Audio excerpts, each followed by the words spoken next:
Assalamualaikum warahmatullahi wabarakatuh. Berjumpa bersama saya Adi di channel Saluran Misteri.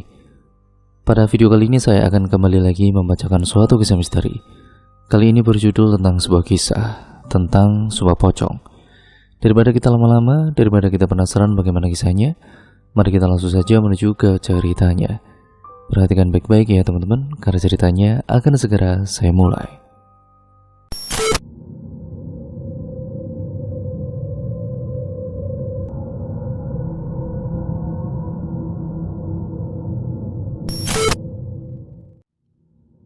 Sudut pandang dari Mbak Naya. Aku gak bisa sebutin nama desa aku tinggal. Intinya aku tinggal hanya berdua dengan ibu kandungku, Mbok Ima, nama panggilan akrabnya di desaku. Bapak sudah meninggal lebih dulu, disusul adikku meninggal yang waktu itu umurnya masih balita. Aku juga punya satu kakak perempuan yang terhitung sudah 5 tahun tidak pulang ke Indonesia. Dia TKW di Taiwan, dan kabar terakhirnya aku dengar 2 atau 3 tahun yang lalu. Awal mula kejadian ini tahun 2008 waktu aku masih SMA. Aku cuma fokus sekolah, sedangkan ibuku, Mbok Ima, kerja di salah satu rumah tetangga kami yang bisa dibilang juragan juga di desa kami. Ibuku kira-kira pada saat itu umurnya 60 tahun. Masih kuat kerja sebagai ART di rumah juragan itu. Kita panggil nama juragan itu adalah Pak Hanif dengan istrinya Mbak Vivi.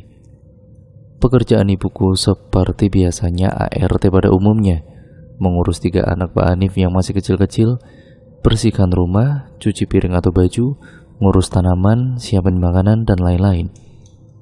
Tapi aku beruntung, ibu kerja di sini karena keluarga Pak Hanif selain dermawan, tapi dia juga tidak pernah menindas orang.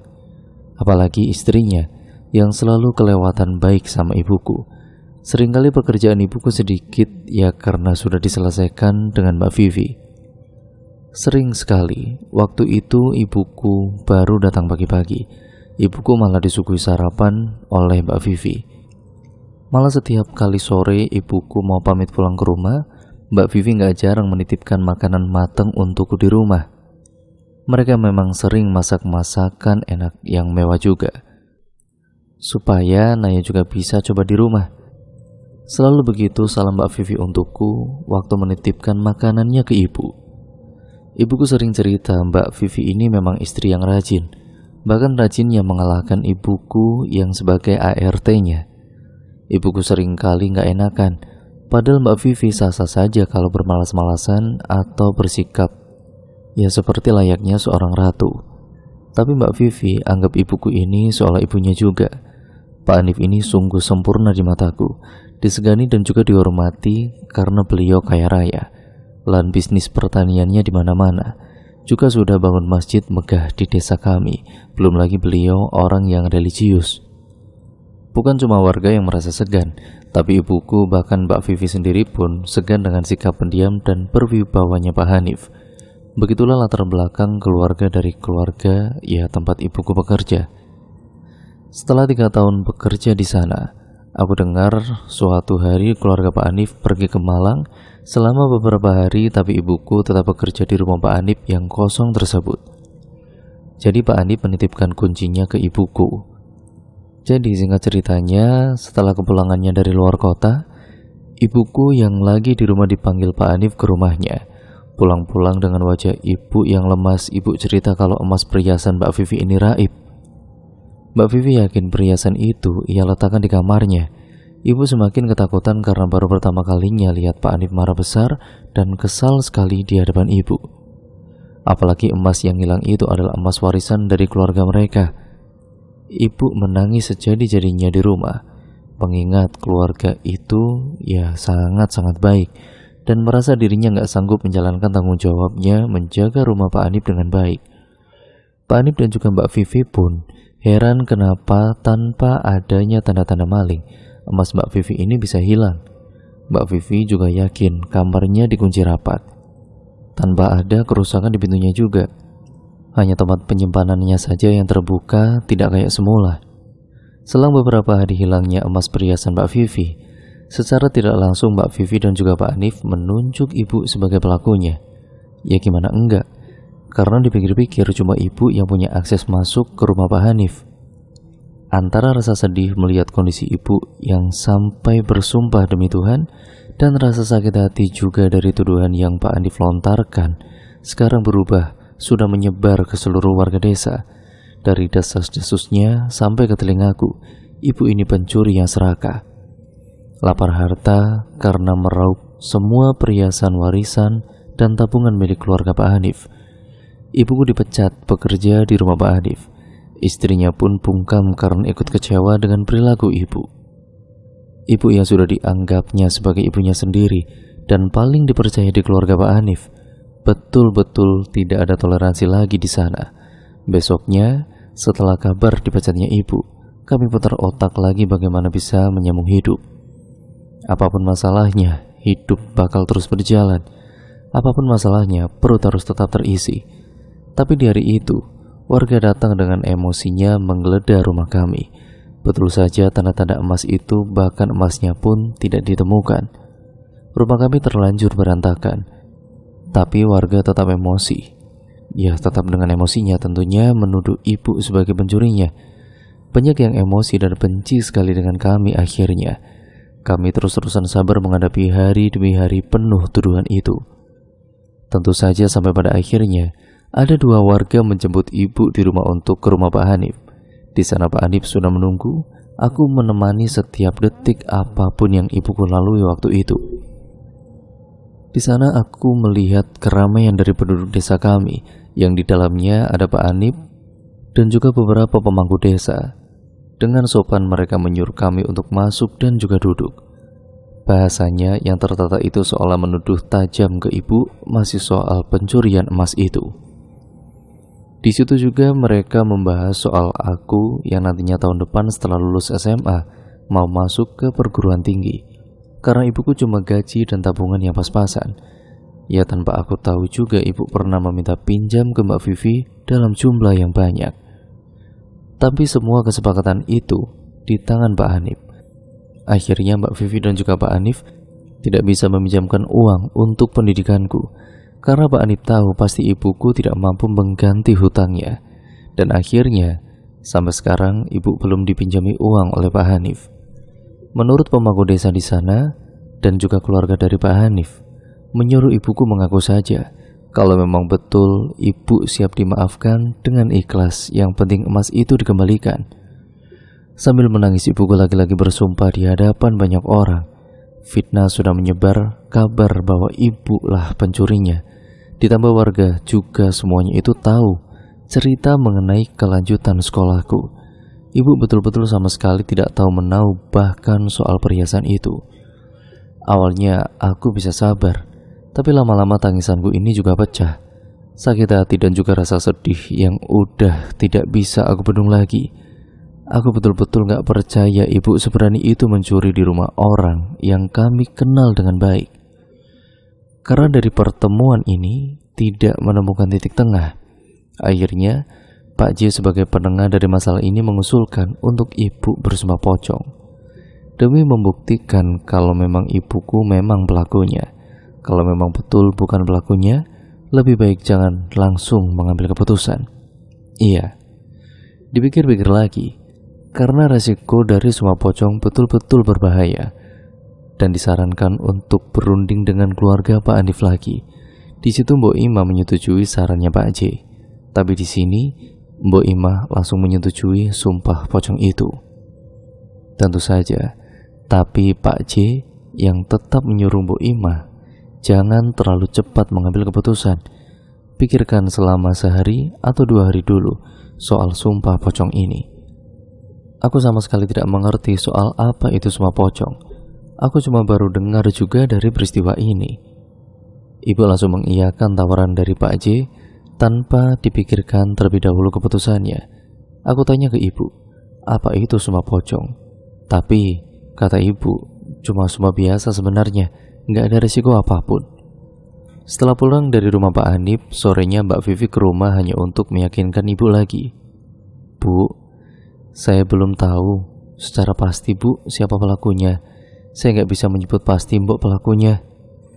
Tapi mungkin Mbok bisa tahu di mana perhiasan itu dan siapa yang mencurinya. Saya bakal merahasiakan soal ini, termasuk dengan Mas Hanif. Yang penting perhiasan itu kembali dan pelakunya meminta maaf. Insya Allah saya akan maafkan. Mungkin terkait siapa pelakunya, kita bisa merahasiakannya.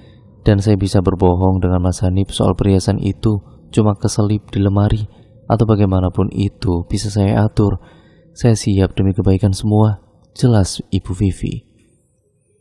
Tapi mau bagaimanapun, itu semua pilihan ibuku. Mbak Vivi tetap membolehkannya, juga justru mendukung kalau memang itu betul-betul dilakukan ibuku. Sebelum pulang, Mbak Vivi memeluk ibu, berharap semua ini lekas menemukan jalan keluarnya. Tapi aku juga agak curiga dengan ibu. Sikap ibu kelihatan lebih panik dari sebelumnya, semacam dia tidak siap. Aku juga lumayan tidak yakin kalau ibu setuju dengan pilihannya sendiri. Aku lebih banyak diam dan tidak ngomong sepatah kata pun soal sikap ibu. Aku juga terkesan sudah memfitnahnya kalau aku sudah memikirkan ini. Apalagi kalau sampai bertanya. 2 hari berselang, akhirnya prosesi pun dilaksanakan. Yang tadinya mau digelar di masjid desa, tapi kami pindah tempat di rumah Pak Hanif. Karena keadaan yang tidak memungkinkan, kasus ini sudah menyebar luas. Maka dari itu menimbulkan kerumunan masyarakat yang ingin menyaksikan. Ditambah menurut Pak J, takut ada hal yang tidak diinginkan terjadi.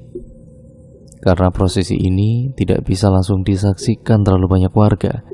Sore itu ibuku diperlakukan layaknya sudah meninggal, karena memang itu syaratnya. Selepas asar sekitar jam 4, barulah ibuku dimandikan dengan beberapa perempuan di desa kami, termasuk aku dan juga Mbak Vivi. Kemudian ibuku dikafani dan direbahkan di keranda yang kemudian diletakkan di dalam masjid. Dengan Pak J yang berperan sebagai saksi netral, prosesi ini dimulai. Dalam proses ini memang dibutuhkan seseorang yang tidak ada di pihak siapapun. Di tengah-tengah acara barulah ibuku bersumpah, yang seingatku ibuku bilang, "Saya bersumpah, bukan saya pelaku atas hilangnya perhiasan milik Mbak Vivi. Jika saya berbohong, saya siap menanggung apapun akibatnya dari sumpah ini," ucap ibuku dengan jelas dan juga padat. Selesai prosesi itu, aku dan juga Mbak Vivi membukakan kain kafan ibuku. Kemudian semua warga kembali ke rumah masing-masing. Sebelumnya, Pak J ini menitipkan secari kertas berisi nomor HP-nya. Ya, untuk berjaga-jaga saja, apapun masalahnya soal spiritual bisa menghubungi Pak J tentunya. Masih ada rasa ingin tahuku, akhirnya aku tanya betul-betul kepada ibu. "Beneran, bukan ibu kan pelakunya?" Pertanyaan itu betul-betul tidak terbendung. Yang aku pikirkan, apa jadinya jika betul ibu yang mencuri? Tapi mau apapun niatnya, mau itu hilaf atau gak sengaja, nah yang ngeri melihat ibunya diperlakukan seperti itu. Di prosesi itu pun sangat-sangat serius. Aku memikirkan akibatnya bakal seperti apa kalau memang betul terjadi. Jawaban ibuku cuma, "Insya Allah, semua akan baik-baik saja nak. Karena memang ibu bukan pelakunya," jawab ibuku singkat. Dengan raut wajah yang sekarang tidak setegang tadi, aku akhirnya bisa tenang sedikit. Setelah itu kami merasa diasingkan oleh penduduk desa. Ibuku juga akhirnya mendapat pekerjaan baru untuk menyambung hidup kami di pabrik tahu untuk menjualnya keliling desa atau mengantar tahu ke pedagang pasar. Ibu selalu bekerja dari jam 6 pagi sampai kemudian sore hari. Baru hadir di rumah biasanya jam 5 sore. Baru 2 minggu umur ibu bekerja di pabrik itu. Satu sore aku nungguin ibu pulang sampai jam 10 malam. Karena aku panik, aku akhirnya nyari kemanapun aku bisa. Alat komunikasi kami pun cuma satu-satunya HP yang kami tinggal di rumah untuk menghubungi keluar. Ibu pun gak pernah bawa HP itu untuk bekerja. Aku pergi ke pengepul tahunya. Tapi kesaksian pemilik pengepul itu, ibu sudah setoran uang hasil dagang. Kemana ibu kira-kira? Gak mungkin kan dia mampir ke suatu tempat. Kemana? Aku betul-betul gak ketemu ibu. Akhirnya aku kemudian pulang dengan tangan kosong. Tapi terkejutnya aku pas sampai di rumah, sepeda ibu sudah terparkir di depan teras. Aku langsung cepat-cepat masuk ke rumah dan cek ibu, ternyata dia ada di kamar sedang tidur. Aku lega. Akhirnya aku juga maksudnya mau tidur. Tapi kasurnya kehalang tubuh ibuku yang posisinya melintang di kasur. Tidak ada space atau sisa ruang lagi untuk tubuhku. Aku pikir ini aneh. Apa ibu kecapean? Aku gak berani bangunkan. Aku akhirnya tidur di ruang tamu. Selama aku berusaha untuk tidur, aku punya perasaan tidak enak mengenai ibu. Juga soal posisi tidurnya yang tidak seperti biasanya. Akhirnya aku cek lagi ke kamar, siapa tahu ibu berubah posisi jadi aku ya tidur di sebelahnya. Tapi ternyata tidak. Malah posisinya masih seperti tadi. Betul-betul seperti orang yang sudah meninggal dunia. Tangannya dilipat ke dada dengan badan yang kaku. Aku balik lagi ke ruang tamu. Lagi-lagi tidak mau bangunin ibu yang mungkin kelelahan. Waktu di ruang tamu, aku pun mulai tidur. Lama-lama masuk ke dalam mimpi yang menurutku inilah pertanda buruk untuk ibu. Aku mimpi ibuku ada di suatu tempat entah di mana, tapi mataku tiba-tiba seolah tertutup dan aku mendengar banyak orang menangis di sekeliling. Aku bingung dan ketakutan, yang akhirnya aku bangun dalam keadaan syok dan berkeringat dengan deras. Tanpa sadar juga, aku sudah menangis dengan deras yang membuat wajah aku ini betul-betul basah. Dan sekedar untuk memastikannya lagi, akhirnya aku lari ke kamar ibuku. Aku lihat di situ ibu usuk sholat tahajud dan posisinya sedang ruku, menunduk dengan tangan di lutut. Aku lagi-lagi lega. Aku kembali tidur karena memang normalnya ibu sholat tahajud setiap hari di jam yang sama. Subuhnya aku bangun seperti biasa untuk kegiatan sehari-hari. Tapi aku bingung kenapa sudah jam 6 pagi. Ibu belum bangun juga. Tidak ada pergerakan apapun dari ibu. Karena sebelum jam 6 itu, ibu biasanya sudah berangkat pergi ke pengepul tahu. Aku lagi-lagi ke kamarnya bermaksud bangunin ibu, mungkin dia lupa. Tapi aku goyang-goyangkan badannya betul-betul tidak bergeming. Posisinya kini yang sama, tapi melintang di kasur dengan kepala dan wajahnya agak tertelungkup menghadap kiblat.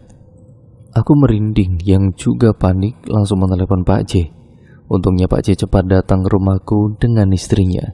Beliau langsung ke kamar ibuku dan aku melihat ekspresi Pak J yang tentu saja kaget sekali. Pak J istighfar seolah hal buruk sudah terjadi kepada ibuku. Ibumu sudah gak ada, nak? Jelas Pak J dan aku yang dipelukan istrinya tiba-tiba pingsan seketika. Paginya aku terbangun di hadapan ramai orang. Di rumahku juga aku lihat ada Mbak Vivi yang merawat aku selama pingsan.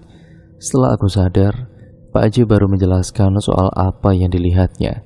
Waktu pertama ia melihat ibu, Pak J ini lihat wujud ibu sudah terbungkus kain kafan dengan posisi tubuh yang persis seperti seseorang yang sudah di liang kubur.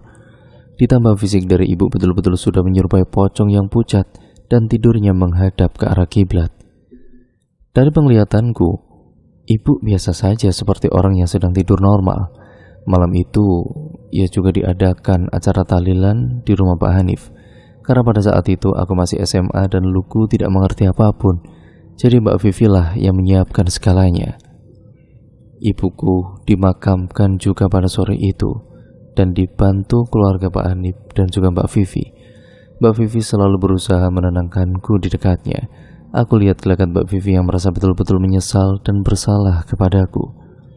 Belum selesai sampai di sini, Pak J akhirnya mempertemukan aku lagi dengan keluarga Pak Hanif. Maaf, Nduk, kami harus membahas ini. Walaupun saya tahu adik masih berduka, tapi pihak Pak Hanif butuh klarifikasi. Jelas Pak J yang hanya aku balas dengan anggukan. Sebetulnya menurut Pak J dan keluarga Pak Hanif, sebelum ibu dimandikan atau masih dalam keadaan tidur, mereka melihat ibuku sudah rapi menjadi pocong. Keadaan yang sungguh-sungguh berbeda dari apa yang aku lihat. Cuma aku melihat ibu layaknya orang tidur biasa. Pak J juga bilang memang ini konsekuensinya jika berani berbohong dan bersumpah pocong. Ya resikonya kematian. Aku yang masih tidak terima sama sekali kalau ibuku itu pencuri, bahkan berani berbohong. Aku jelaskan pada mereka kalau ibuku itu sakit biasa. Ibu memang punya riwayat sakit ginjal, tapi sudah lama dan diagnosanya tidak begitu parah. Aku masih tidak menduga kalau ibu mencuri barang berharga dari Mbak Vivi, orang yang begitu baik dengan keluargaku, yang sering disanjung juga oleh ibuku soal kebaikan mereka. Setelah dipikir-pikir, nggak ada yang nggak mungkin. Aku perlahan menerima kenyataan kalau memang ibuku yang mencuri. Sebetulnya kurang puas, mungkin dari Mbak Vivi yang belum menemukan di mana emasnya.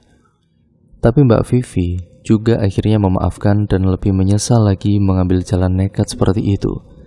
Daripada hartanya yang gak seberapa itu harus menelan korban lagi, jadi Mbak Vivi lebih baik gak nyari lagi siapa pencurinya. Tidak ada yang bisa menggantikan nyawa, tapi harta bisa dicari lagi. Setelah kepergian ibu, aku jadi sendirian. Hidup mandiri dan ya mau bagaimana lagi. Rasanya semakin aku sendirian, aku masih merasa ibu ada di sini. Wangi serimpi khas jenazah masih tercium di penjuru rumah. Antara sedih tapi ngeri. Beberapa hari kemudian, aku mimpi bertemu ibu. Aku yakin ini bukan mimpi karena terlalu nyata. Tapi kalaupun ini nyata, ini terlalu tidak logis. Aku dengar ibuku sambil mengelus rambutku dan memanggil, "Duk, Duk." Kemudian aku bangun melihat di depanku ada ibu yang sedang sholat memakai mukena putih dengan posisi ruku di samping tempat tidur. Aku masih gak yakin ini mimpi. Aku amati gerakannya nyata. Bahkan angin malam waktu itu terasa semilir. Semakin aku amati, aku semakin lemas dan juga gelap. Bangun, hari sudah pagi. Tapi aku bukannya segar, malah merasa lemas dan aku pingsan lagi. Setelah dari kejadian itu, aku menjadi takut ada di rumah sendirian.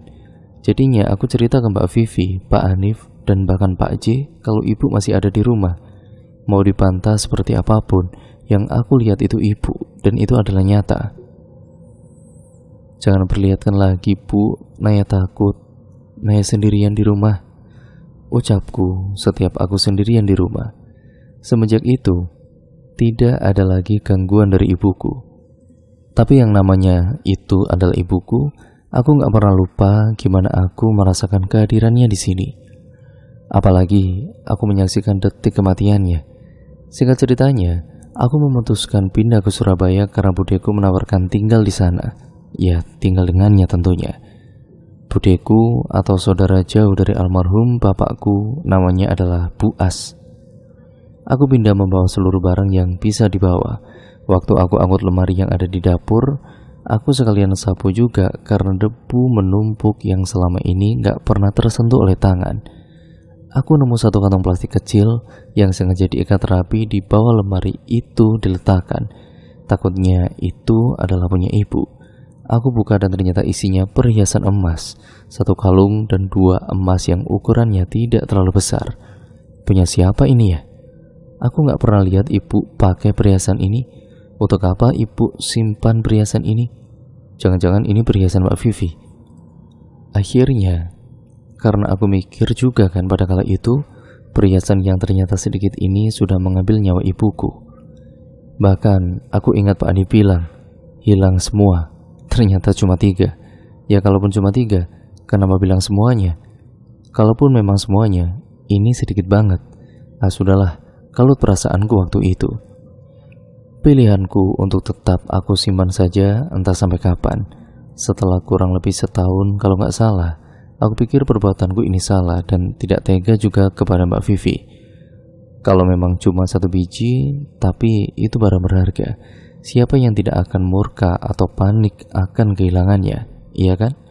Dari Surabaya aku putuskan untuk ke rumah Mbak Vivi waktu itu, ke desa tempat aku tinggal dulu. Ya tentu saja, untuk sekedar mengembalikan perhiasan itu. Ternyata betul itu adalah punya dari Mbak Vivi. Ada lagi Mbak yang hilang? Siapa tahu ibuku sudah menjualnya, nanti biar aku yang gantiin aja, yang gantikan lagi untuk menebusnya. Tanyaku untuk memastikan. Dan mau tahu juga, ya apa memang ada sebanyak apa yang hilang? Nggak perlu Naya, cuma ini aja kok yang hilang, jawab Mbak Vivi dengan entengnya. Lagi-lagi aku berpikir, cuma ini yang buat nyawa ibuku melayang. Dasar. Ya sudah, terima kasih Naya. Kamu udah baik banget, mau rela jauh-jauh dari Surabaya untuk kembalikan perhiasan ini. Aku mau titip ini untuk kamu, jaga baik-baik ya, tawar Mbak Vivi yang memberikan kalung tersebut. Tapi aku gak mau lagi melihat wujud kalung itu. Aku mau melupakan sakit hati dan juga mau ikhlas untuk kepergian ibuku. Aku pun menolaknya dengan sopan dan balik lagi ke Surabaya. Di jalan pulang menuju Surabaya, aku berkecamuk. Mencuri bukan hal yang dibenarkan, tapi aku gak pernah habis pikir ibuku mencuri cuma untuk biaya kuliahku, bukan untuk kekayaan dan juga kepuasannya. Kalaupun untuk kaya, sepertinya ibuku bakal mencuri dengan jumlah yang banyak. Orang yang sekali diampuni ketahuan mencuri pun bakal mengulang hal yang sama. Bertambah dan juga bertambah banyak jumlah yang dicuri. Tapi sebagai korban juga harusnya Pak Anip tidak melebih-lebihkan menyikapi kasus ini. Akhirnya aku hidup di Surabaya dengan tenang, memulai segalanya yang baru, dan akhirnya siap menceritakan ini ke banyak orang untuk sharing tanpa menjatuhkan aib sendiri. Dan cerita pun akhirnya selesai sampai di sini ya teman-teman. Terima kasih untuk kalian semua yang sudah menyimak video ini dan cerita kali ini. Bagaimana menurut kalian? Kalian bisa komen di bawah. Jangan lupa banyak sekali pesan yang terkandung dalam cerita kali ini. Kalian bisa komen di bawah ya teman-teman. Jangan lupa juga like, comment, dan share-nya sebanyak-banyaknya. Jangan lupa pula untuk kalian subscribe, nyalakan tombol loncengnya, dan dukung terus channel ini agar berkembang menjadi channel yang jauh lebih baik lagi ke depannya. Dan untuk kalian yang memiliki pengalaman horor, kalian bisa kirimkan ke alamat email kami seperti cerita-cerita yang dikirimkan oleh narasumber yang saya bacakan di sini ya teman-teman. Jangan lupa, terima kasih dukungannya juga, dan sampai berjumpa di video terbaru selanjutnya dari channel ini. Ambil sisi positifnya dan buang jauh-jauh sisi terburuknya. Jadikan itu sebagai pembelajaran untuk kita semua, agar kita menjadi manusia yang jauh lebih baik lagi ke depannya. Sekian dan terima kasih, kurang lebihnya mohon maaf. Sampai berjumpa di video terbaru selanjutnya dari channel Saluran Misteri. Wassalamualaikum warahmatullahi wabarakatuh.